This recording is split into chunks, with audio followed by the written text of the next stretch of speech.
নমস্কাৰ ছাত্ৰ ছাত্ৰীসকল, মই তুলিকা শৰ্মা তোমালোক আটাইকে গণিতৰ এই কক্ষাৰ ক্লাছলৈ স্বাগতম জনাইছো। আজি আমি তোমালোকৰ পাঠ্যপুথিৰ পঞ্চম অধ্যায় মৌলিক সংখ্যা পাঠটিৰ আন এটি অংশ কৰিবলৈ ওলাইছো। এই অংশটিত কি আছে আমি চাওঁ আহা। ইয়াতে বিভাজ্যতাৰ পৰীক্ষাৰ কথা কোৱা হৈছে। বিভাজ্যতা মানে কি হয়, আমি আগৰ অংশবোৰত আলোচনা কৰিছো বিভাজ্য হোৱা নে নোহোৱা। তাৰ মানে এটা সংখ্যাৰে এটা সংখ্যাক যদি আমি হৰণ কৰি চাওঁ তেতিয়াহ'লে ভাগশেষটো কি হয়, শূন্য হৈ যায়। তেতিয়াই তাক কি বুলি কোৱা হয়, বিভাজ্য হোৱা বুলি কোৱা হয়। আৰু এনেকুৱা ধৰণৰ কিছুমান সংখ্যাৰ ক্ষেত্ৰত বিভাজ্যতাৰ আমাৰ পৰীক্ষাৰ কিছু নিয়ম আছে। এই নিয়মখিনি আজি আমি আলোচনা কৰিম। প্ৰথমতে আমি চাইছো দহেৰে বিভাজ্যতা। দহেৰে বিভাজ্যতা কেতিয়া হয়, যেতিয়া যিকোনো এটা সংখ্যাৰ শূন্যৰে শেষ হয় তেতিয়া কিহেৰে বিভাজ্য হোৱা বুলি ক'ব পাৰো, আমি দহেৰে বিভাজ্য হয়। এতিয়া পাঁচেৰে বিভাজ্যৰ ক্ষেত্ৰত চোৱা,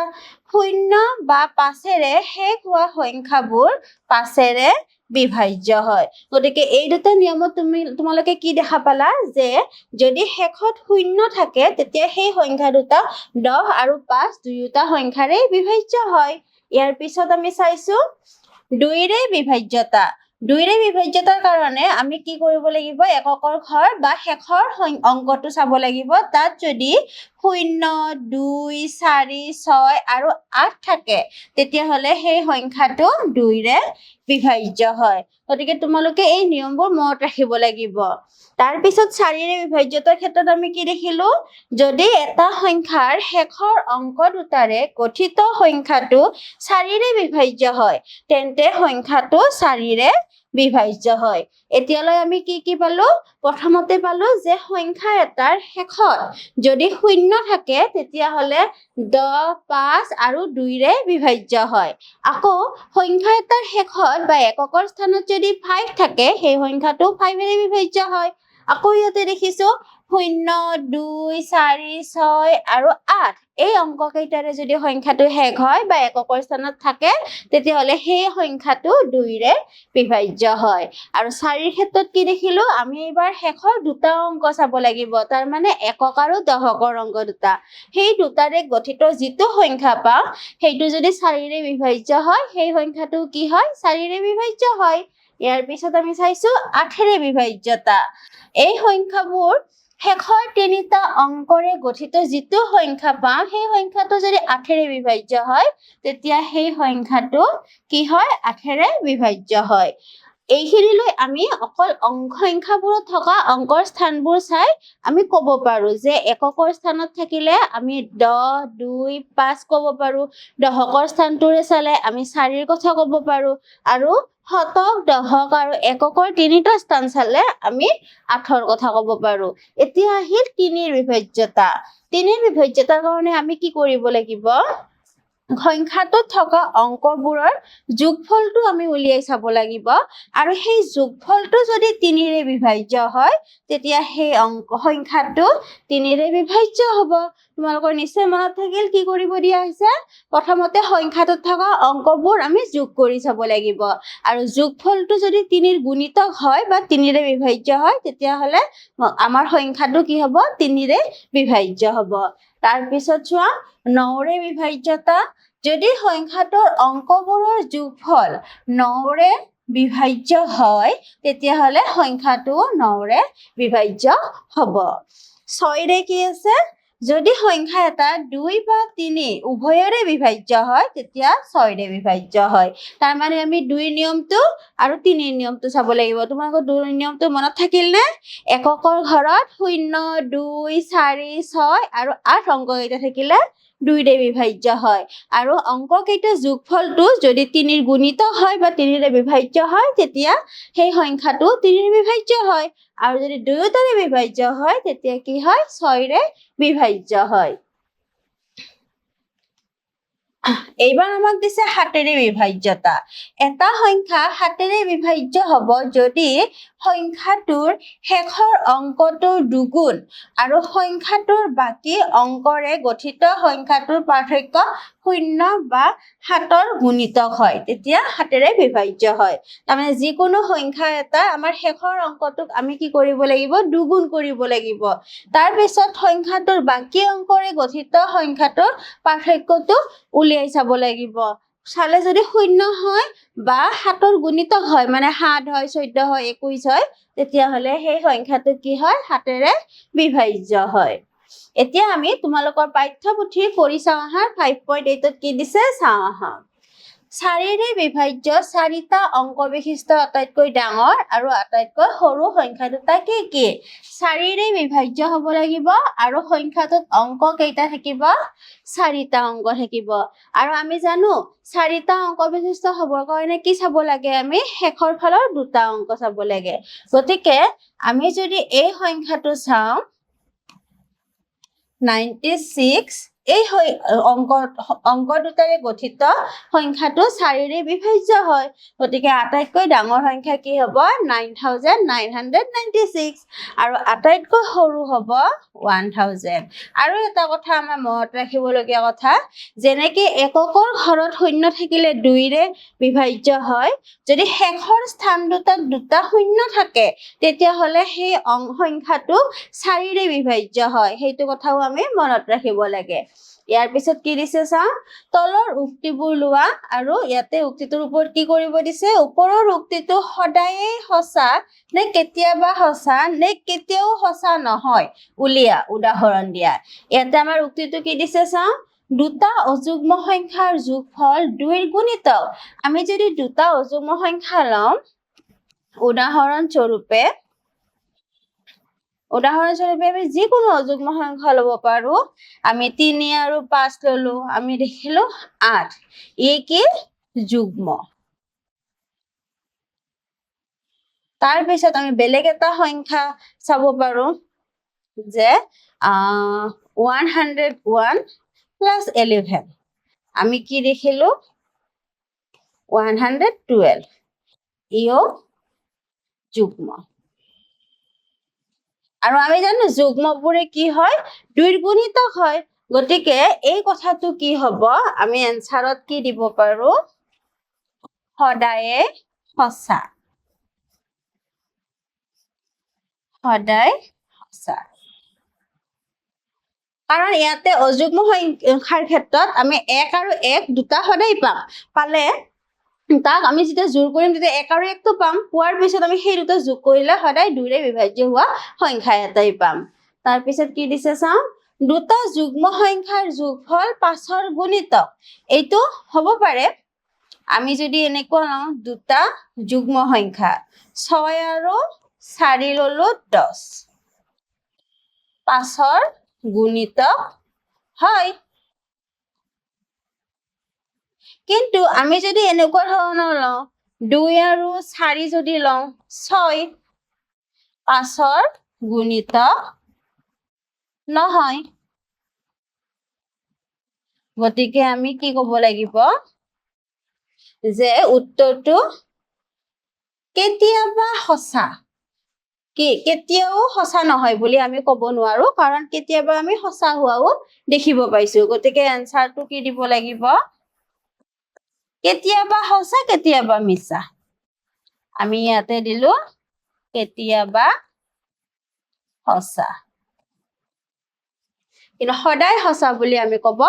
নোৱাৰো ইয়াৰ পিছত কি দিছে দুটা অযুগ্ম সংখ্যাৰ যোগফল 6ৰ গুণিতক দুটা যদি অযুগ্ম সংখ্যা আমি এনেকুৱা লওঁ 3 যোগ আমি 9 যদি লওঁ আমি কি পাম 12 পাম 12 পালে 6ৰ গুণিতক হয় কিন্তু সদায় অযুগ্ম সংখ্যা এনেকুৱাই নহয় আমি এনেকুৱাও ল'ব পাৰো আমি এইটো কি পালো 8 পালো কিন্তু 6 গুণিতক নহয় গতিকে আমি কি লিখিব পাৰো যে কেতিয়াবা সঁচা এনসাৰটো আগৰটোৰ দৰে কেতিয়াবা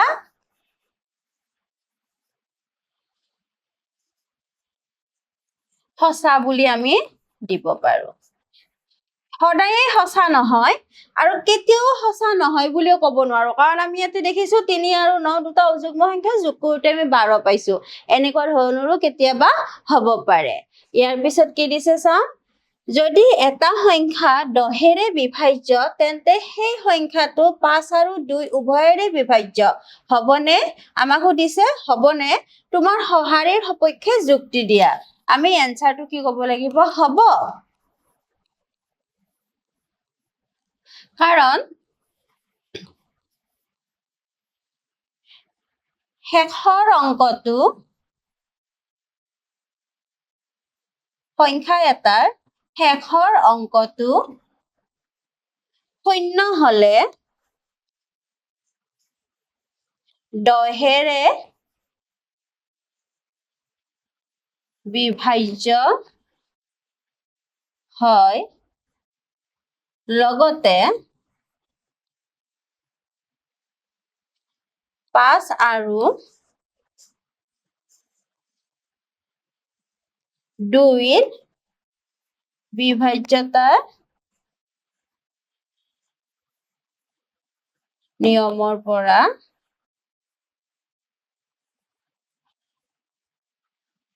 চালে শেষত শূন্য থাকিলে 2 আৰু 5ৰেও বিভাজ্য হোৱা বুলি ক'ব পাৰি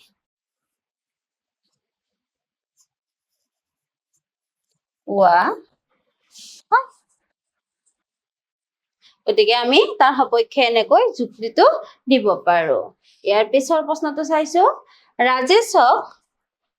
23,480 সংখ্যাটো 2, 4, 5, 8 আৰু 10 প্ৰত্যেকৰে বিভাজ্য হয়নে নহয় পৰীক্ষা কৰিব দিয়া হ'ল কিন্তু ইহঁতৰ ভিতৰত মাত্ৰ দুটা সংখ্যাৰে সংখ্যাটো বিভাজ্য হয়নে নহয় পৰীক্ষা কৰিব পাৰিব আৰু তাৰ পৰাই তেওঁ ইহঁতৰ প্ৰত্যেকৰে বিভাজ্য হয় বুলি ক'ব পাৰিব লাগিব তেওঁ নিৰ্বাচন কৰিব লগা সংখ্যা দুটা কি হ'ব পাৰে তাৰ মানে ইহঁতে আমাৰ যি এই সংখ্যা কেইটা দিছে এইকেইটা যিকোনো দুটা সংখ্যাৰে আমি যদি তাৰ বিভাজ্যতাৰ নিয়মটো চাওঁ বাকি কেইটা আমি গম পাই যাম গতিকে আমি দেখিছো যে আমি এককৰ বা শেষৰ ফালে থকা অংকটো চালে আমি কি পাওঁ 2, 5 আৰু 10 এইটোৰ আমি কি পাওঁ নিয়মটো দেখিবলৈ পাওঁ গতিকে আমি প্ৰথমতে কি লিখিব পাৰো 10 2 আৰু 5 আৰু 10ৰ ইহঁতৰ গুণিতকটো কি হ'ব 10 হ'ব গতিকে আমি লিখিব পাৰো ঠিক সেইদৰে আমি যদি তিনিটা স্থানৰ সংখ্যাটো 8ৰে বিভাজ্য যোৱা দেখাও শেষৰ ফালৰ 4টো শেষৰ দুটা বিভাজ্য হ'বয়ে আমি এটো ক'ব পাৰো কাৰণ 4ৰ আমি কি পাওঁ 4ৰ উৎপাদক কেইটা 8ৰ ভিতৰত অন্তৰ্ভুক্ত হোৱা দেখিবলৈ পাওঁ গতিকে আমি 2, 4 আৰু 8ৰ ক্ষেত্ৰত আমি ডাঙৰ গুণিতকটো কি পাম 8 পাম গতিকে আমি কি লিখিব পাৰো 10 আৰু 8ৰে যদি আমি বিভাজ্যতাৰ পৰীক্ষা কৰো তেতিয়াহলে বাকি কেইটা সংখ্যাৰে আমি বিভাজ্যতাৰ পৰীক্ষা নকৰিলেও হ'ব তোমালোকে নিশ্চয় বুজিব পাৰিছা ইয়াৰ পিছত কি দিছে চাম তলৰ কোনবোৰ সংখ্যা 2, 4, 5, 8, 10 প্ৰত্যেকৰে বিভাজ্য আমাক উলিয়াব দিছে আমি প্ৰথমতে কোনটো সংখ্যা চাম 3, 4, 5, 0 এই সংখ্যাটো আমি দেখিছো শেষৰ স্থানত কি আছে 0 আছে গতিকে আমি ক'ব পাৰো 2, 5 আৰু 10ৰে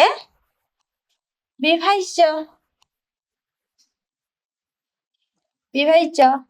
আকৌ আমি এইবাৰ চাব পাৰো 3, 4, 5, 0 এইটোৰ আমি শেষৰ দুটা যদি চাওঁ শেষৰ দুটা 4ৰে বিভাজ্য নহয় গতিকে আমি লিখিব পাৰো 4ৰে বিভাজ্য নহয় গতিকে 4ৰে যদি বিভাজ্য নহয় সেই সংখ্যাটো 8ৰে বিভাজ্য হোৱাৰ প্ৰশ্নই নুঠে গতিকে আমাক সুধিছে তলৰ কোনবোৰ প্ৰত্যেকৰে বিভাজ্য গতিকে এনসাৰ প্ৰত্যেকৰে বিভাজ্য নহয় প্ৰত্যেকৰে বিভাজ্য নহয় ইয়াৰ পিছৰ সংখ্যাটো চাইছো ইয়াৰ পিছৰ সংখ্যাটো আছে 640 640তো আমি এককৰ স্থানত শূন্য দেখিছো গতিকে 2 5 আৰু 10ৰে বিভাজ্য আকৌ আমি এইবাৰ 640 তোৰ শেষৰ দুটা চাম চালে আমি দেখিছো এই সংখ্যাটো 4ৰে বিভাজ্য গতিকে এতিয়া আমি 8ৰ কাৰণে এই 4টা চাম 4টা চালে আমি দেখিছো 8ৰে বিভাজ্য গতিকে আমি এনসাৰত কি লিখিব পাৰো প্ৰত্যেকৰে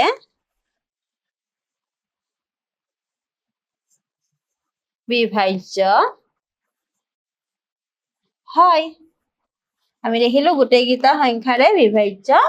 হয় ইয়াৰে পিছৰ আমি সংখ্যাটো চাইছো ইয়াৰ পিছৰ সংখ্যাটো 9000 আমি ইয়াতে দেখিছো এককৰ স্থানত 0 আছে লগতে তিনিটা স্থানত 0 আছে গতিকে 8ৰো বিভাজ্য হ'ব গতিকে আমি লিখিব পাৰো 2 4 5 8 10 আটাইকেইটাৰে কি হয় বিভাজ্য হয়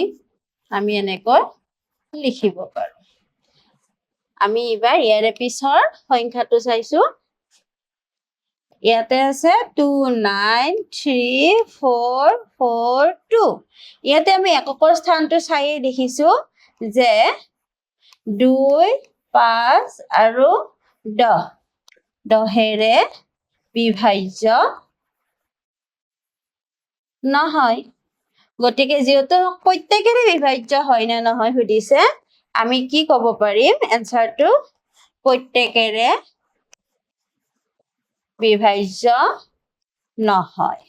আমি ইয়াতে 4 আৰু 8টো চোৱাৰ প্ৰশ্নই নুঠে কাৰণ আমি প্ৰথমৰ খিনিতে কি পালো বিভাজ্য নহয় বুলি পালোৱে গতিকে যিকোনো এটা সংখ্যাৰে নোহোৱাটো আমি দেখাব পাৰিলে আমি এনসাৰটো পাই যাম তাৰ পিছৰ সংখ্যাটো কি আছে ইয়াতে 1645160 গতিকে আমি ইয়াতে যদি চাওঁ প্ৰথমতে শেষৰ ফালে কি আছে গতিকে 2 হয় 5 হয় 10টোও হয় ঠিক সেইদৰে আমি যদি তিনিটা চাওঁ তেতিয়াহ'লে আমি কি দেখিছো 8 হয় 8ৰে যদি বিভাজ্য হয় 4ৰে বিভাজ্য হ'ব গতিকে এনসাৰটো আমি কি লিখিব পাৰো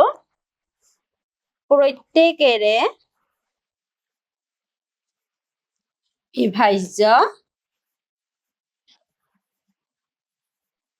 বিভাজ্য হয় আমি এনেকৈ লিখিব পাৰো তোমালোকে ইয়ালৈ নিশ্চয় বুজি পাইছা ইয়াৰে পিছৰখিনি আমি পিছৰ অংশ এডিট কৰিম আজিলৈ এইখিনিয়ে ধন্যবাদ